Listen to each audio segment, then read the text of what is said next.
Welcome to Ulua. You live, you work, you art.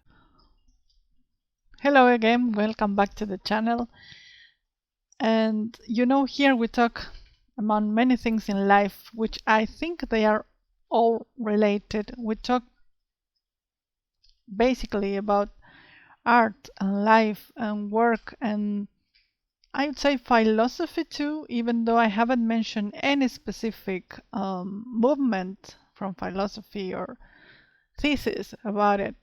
But everything that we talk here, even the book we are reading and the people we are talking to, everything, life aspects, humanity is part of philosophy. And philosophy has many branches, um, many branches, but it has several that are related to the art and life itself, right?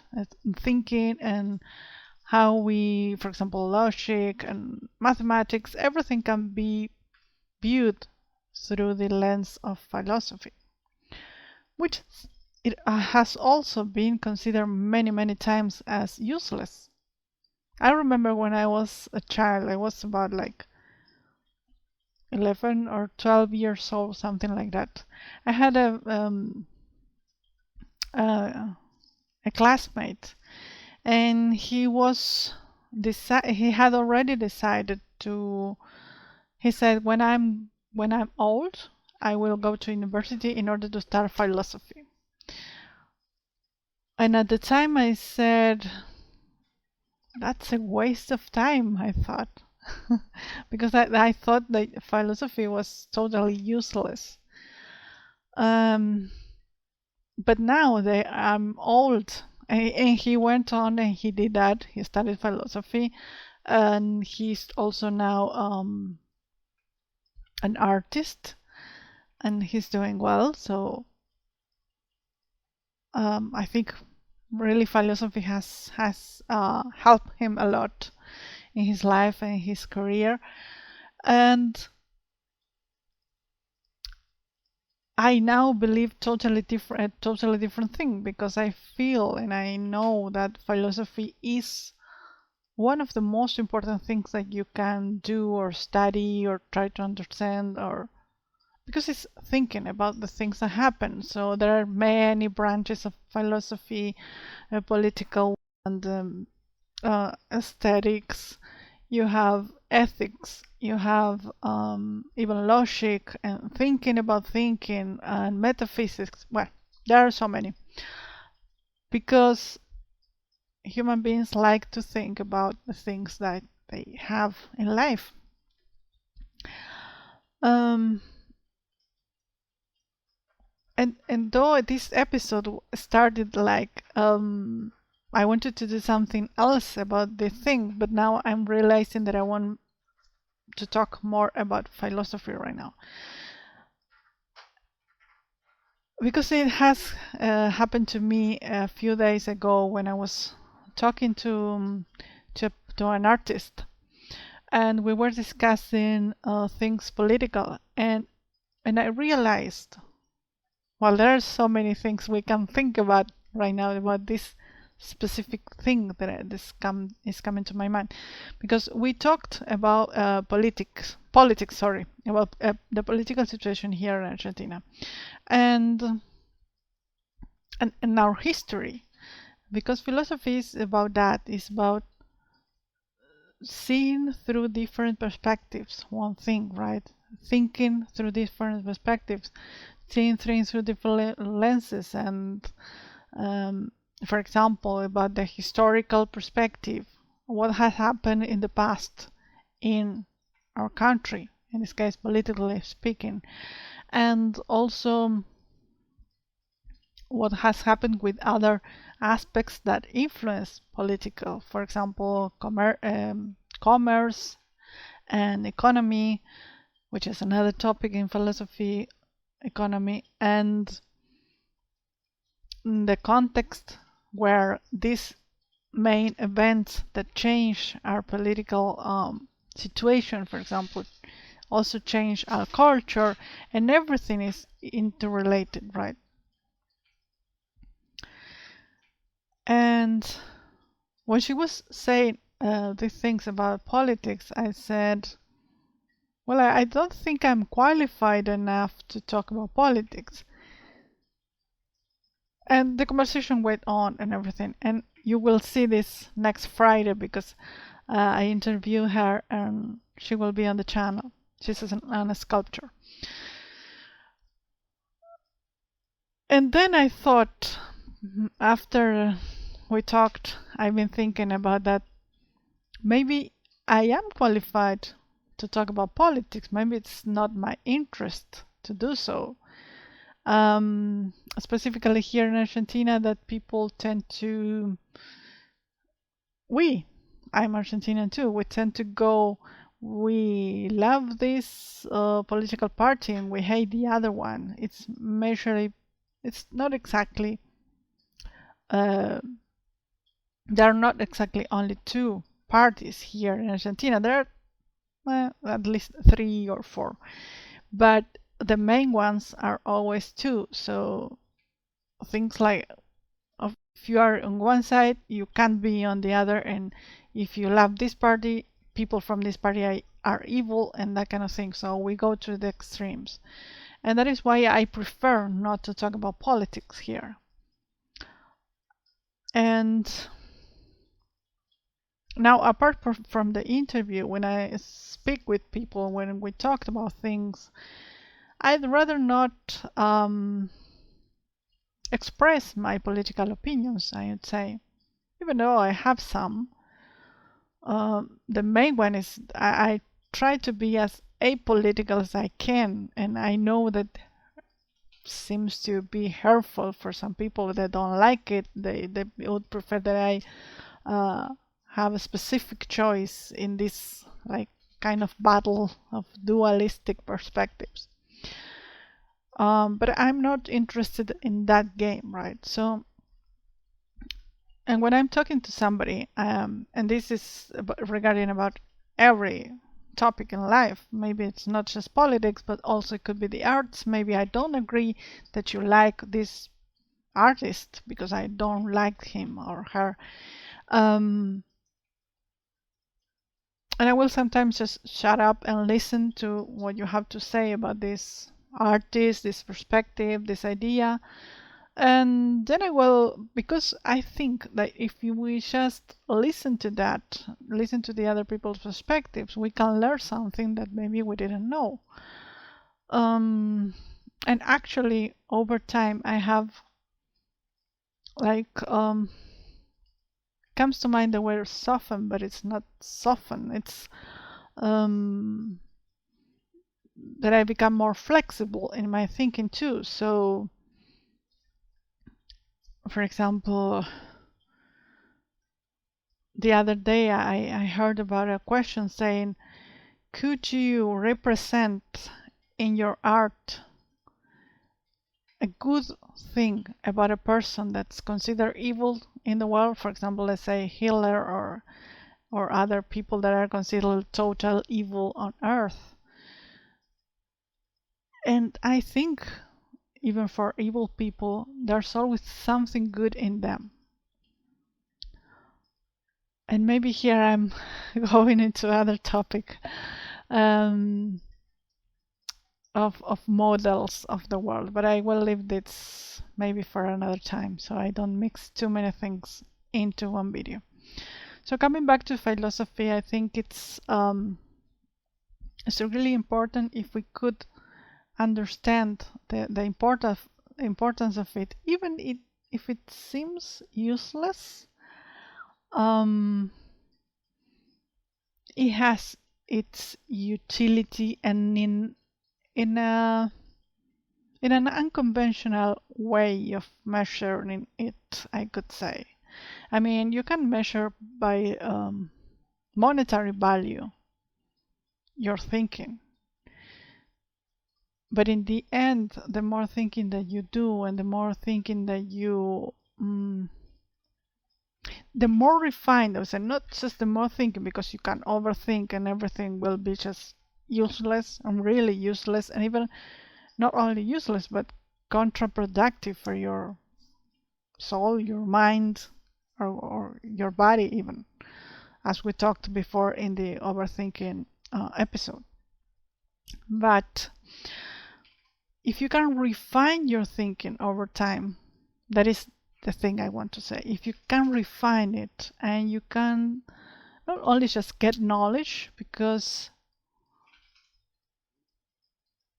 I have done that and I see now that's not as valuable as I thought it would be when I read so many books during my life. Some of them were useful, some others weren't. I think there's always something you can get from almost any book, I would say, uh, even though from fiction. But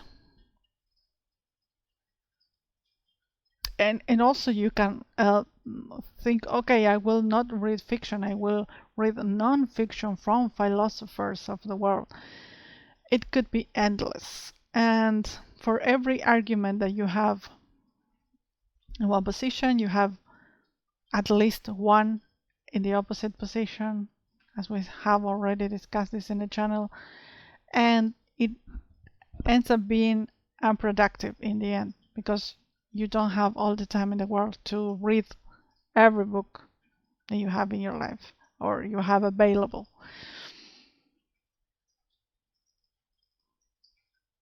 And what I'm trying to say here is that you will have to, at first it's okay, I think, to just gain knowledge about things. But then my partner sent me a meme the other day that I will put here. And it's funny because I had so much knowledge about having read those. I thought the other day was saying thousands, and maybe thousands, but let's say hundreds of books. And yes, you collect a lot of knowledge about different things, and most of them I have forgotten because they were just sometimes random facts. And I know many people say, oh, it might be because you didn't take the right notes, you didn't, I don't know, apply the specific methods in order to remember things. But some of the things just were useless. And I think those useless things, facts, and ideas, I think, I don't know, I have this belief that I can retrieve them when the moment is right. In some kind of, it's like you're piling every knowledge in your mind, even though you don't completely remember it.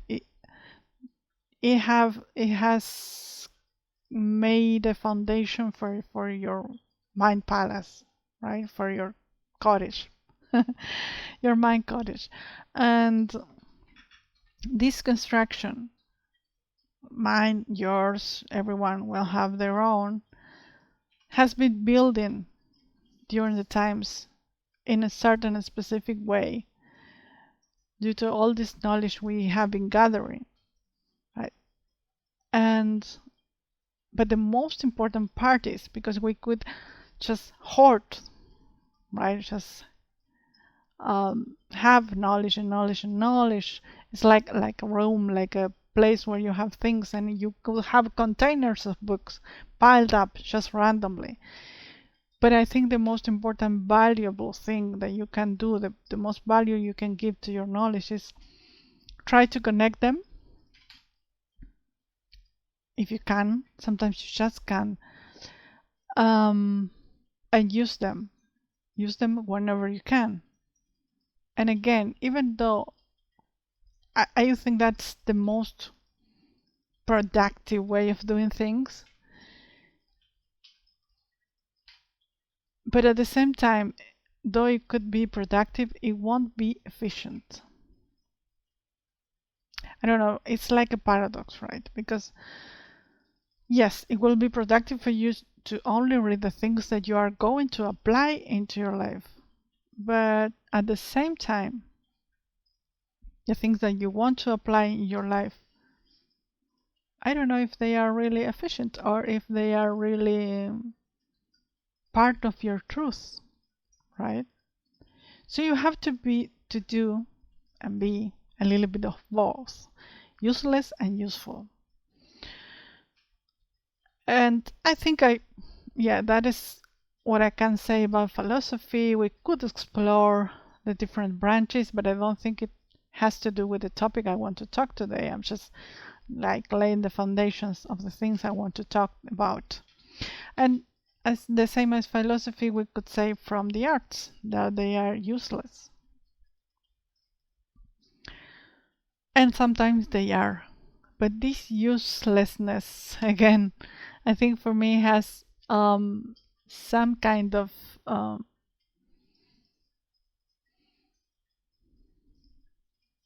pay you can get in the future for just doing useless things.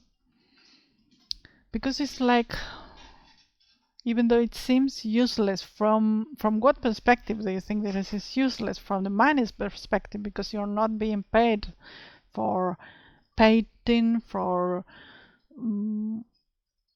watching and observing and trying to get a picture from an artist. You're not paid from writing a poem.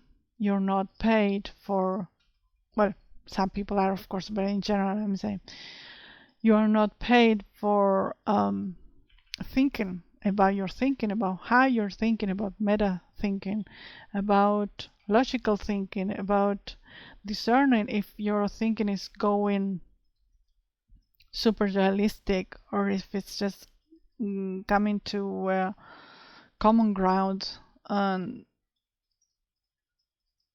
those kind of things. And I don't want to go too far on that.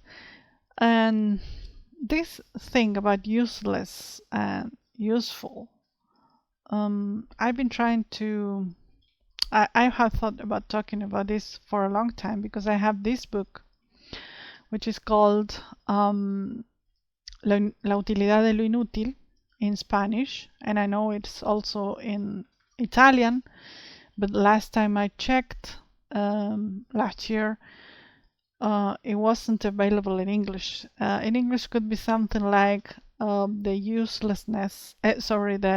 usefulness of the useless. It's by a professor called Nuccio Ordine. He was an Italian professor and thinker. Yes. Sorry, I had to turn on the light because I cannot see here. So he mentions several things. The book has 3 parts. The first one is about the uselessness of literature. The second part is about how students are clients at paid universities and corporate companies. And the third one, which is the name of this episode, is called Having Kills.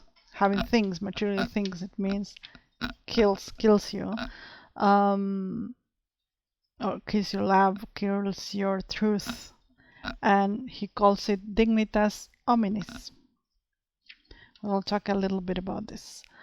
And so this book has a lot of thinking done here. It's like I could say like mini essays in each part.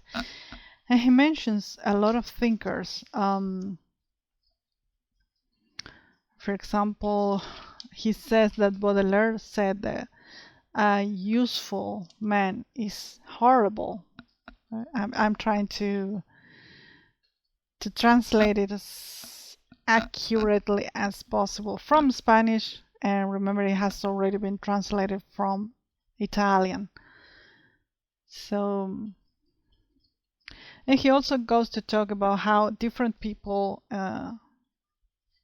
he talks from the Renaissance and even before that about knowledge, but how we think the knowledge is useless.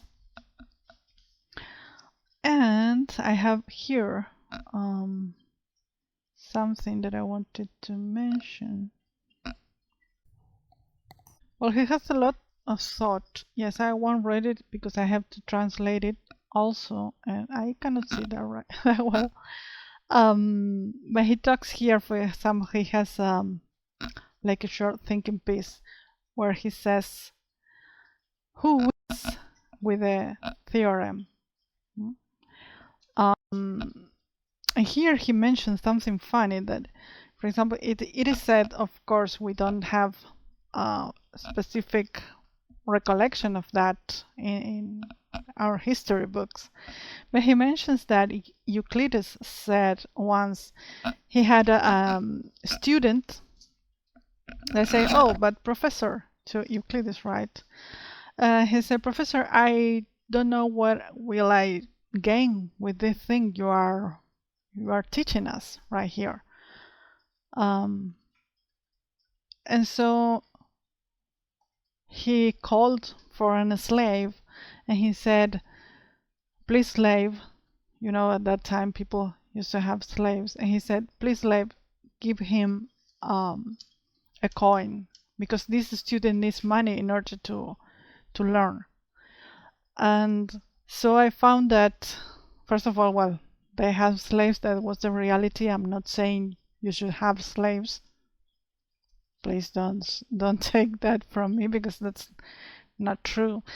But the idea he wanted to convey here was that this student wanted money for the knowledge he was acquiring for this great master, which was Euclides. And so he couldn't see the value itself of learning. And well, the book talks a lot about different things and aspects and treaties and philosophies too. He also mentions Eastern philosophy. He mentions a lot Zhuangzi, and also he talks about Plato and well, many other people that have been before us thinking about also these kind of things that we call useless thought because we don't receive money for our thoughts, right? But we do get payment, and I want to say that we do get payment because just by understanding ourselves, the world we live in, our bodies, the arts, almost everything in the world, I would say, just by understanding different aspects of life. Maybe we won't have the time to read every philosophy that has ever existed or to practice all the arts we would like to, or to create as many things as we would want to in our life. But just by being here, we are paid through dignity. Through dignity. That is why this episode is called Dignitas hominis, which means human dignity in Latin. And this phrase presupposes that we, just by being here in this world, we we are worth something. We are, and I know it opposes to the thing that you have to do something in order to become valuable. Yes, that could also be true. It depends on the context, right? I am not trying to say that you should be paid a certain amount of money just for existing. That's another debate. That's for another time. But what I'm trying to say is that you, but just being human and doing the things that you want to do, you are valuable. You are worth. You have some worth, right? And this comes from the Renaissance, this idea of dignitas hominis. This also could be related to what we call freedom. And I want you to, if you can, if you want to listen to the interview that I had with Coca, which she will be here on Friday, because I kept thinking of the things we talked about, and she said, for example, we just by coming into this world, we have like a unique way of doing things, but not only because we are just unique, which we are.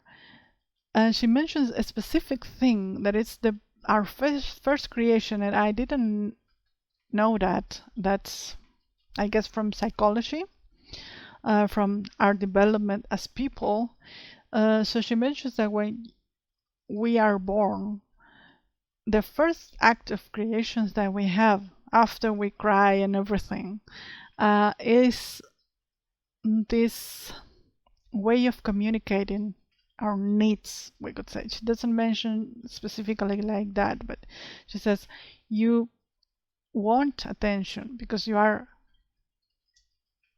useless, we could say. You are not useless, but you are defenseless at that time, right? You are just a baby. You cannot have gather food on your own or anything. So your first act of creation is this call for help to others, and this is something that marks us as human beings, gives us our dignity, we could say, our first act of creation in life. So even though I didn't plan to talk about what we talked with Coca, but I think it's all related, right? And I think this kind of connecting dots from different parts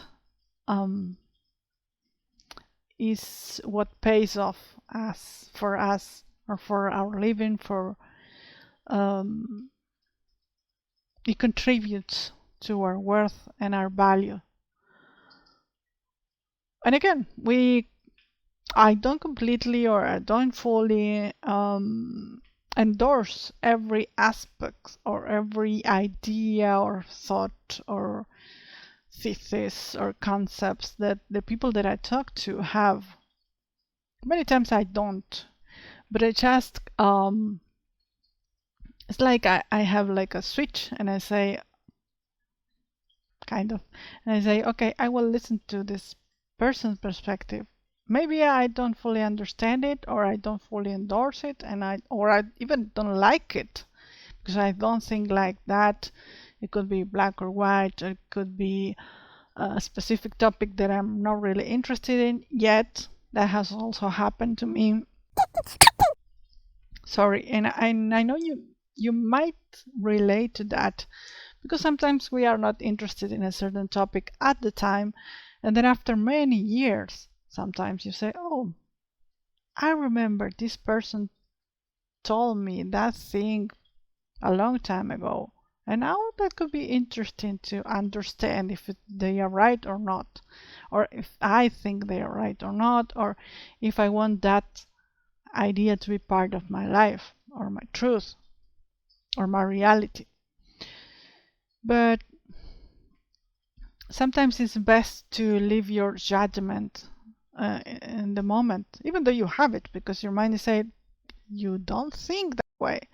Just shut up and listen and try to capture a little glimpse of what the other people is saying and doing, or what you are observing. And anyways, I did mix a lot of things. And I do recommend this book, which I don't know if you are interested in it. We could digest some things. It's super rich. This book is for slow digestion, as I call it, to savor it, because it's for me it's amazing, really. it has quotes, and it's a really, really good companion and thinking about, and gives you food also for thought on how we should even educate our people, because he talks about corporations and also yeah, paid universities or private universities where where the students are clients, right? And that's a commoditization of our knowledge. That's where the money is. So money is equal to knowledge or status or that kind of thing. So yeah, we could talk a little bit about that some other time. I don't know if you're interested in that. I would say buy this book if you can. Uh, I hope it will be translated into English soon, so you can have it. And I guess that's all for now from my side. Um, yeah, and regarding knowledge, we could talk also. There are so many branches that open up when we talk about one thing. We could talk about not only value in money or otherwise, but we could also talk about freedom, which is something that is in most of the topics right now. Freedom is, and the misconceptions of freedom. Maybe we can do another episode about that. And also, again, every branch of philosophy can be put into this conversation, and we could talk for hours about that. Um, but I just wanted to mention several things. Yeah, so no more blah blah blah, wittering and rambling about things. And I hope you liked it. If you have comment and do whatever uh, you want, share it and everything. And so have fun, and we will see you in the next episode. Bye bye. Me acuerdo la soledad y el miedo. Stay tuned for Ulua's next episode.